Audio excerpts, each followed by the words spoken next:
روزے اس لیے نہیں رکھیں کہ میں روزے دار ہوں، میں بہتر ہوں، میں پرہیزگار ہوں، اس نیت سے نہ رکھیں. روزے رکھیں ہم خدا کی رضا کے لیے، اس کی خوشنودی کو پانے کے لیے. اور اس چیز کو بیان کرنے کی ضرورت نہیں ہے. دکان پر بیٹھے بیٹھے میں بول دوں کہ بھائی مجھے تو روزہ ہے، مجھے تو گھر جانا ہے، مجھے تو اب تلاوت کرنی ہے، مجھے تراویح پڑھنے کی ضرورت نہیں ہے اس چیز کی. کیونکہ وہ دیکھنے والا دیکھ رہا ہے کہ ہم کیا کر رہے ہیں، اس کے سامنے بیان کرنے کی ضرورت نہیں ہے.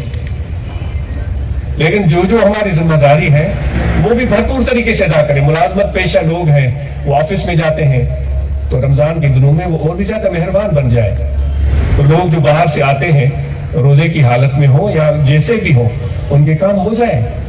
یہ نہیں کہ میں ملازم ہوں، سرکاری دفتر میں بیٹھا ہوا ہوں، اب مجھے 24 گھنٹے وہ روزے کی تکرار ذہن میں گھوم رہی ہے، تو میری مزاج میں بد مزاج بھی بن گیا، غصیلا بھی بن گیا.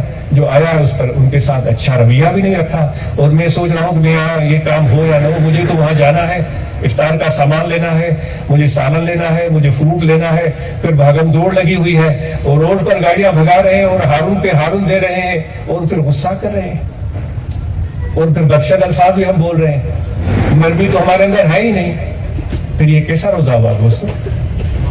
اسلام تو ہے سلامتی سے لیا گیا، اور روزہ تو برداشت سکھاتا ہے، صبر سکھاتا ہے، اپنے اندر مشکلات میں اپنے آپ کو سنبھالنا سکھاتا ہے، بھوک اور پیاس کے عالم میں بھی ہمیں محبت اور پیار کا اظہار سکھاتا ہے. وہ کہاں گیا؟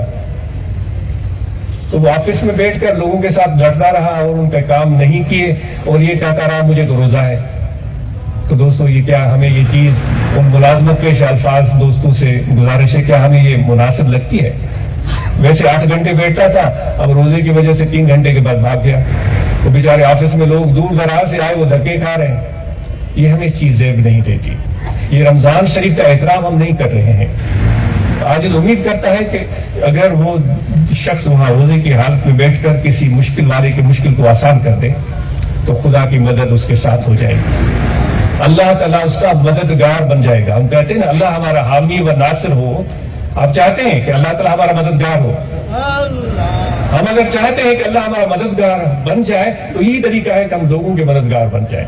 آفس میں بیٹھ کر اگر آپ نے اس کا کام کر دیا تو آپ کا روزہ آپ کے لیے رکاوٹ نہیں بنا بلکہ رحم دلی کا باعث بن گیا. تو امید کرتا ہے آج اس مہینے میں ہم اپنے رویوں کو بہتر کریں.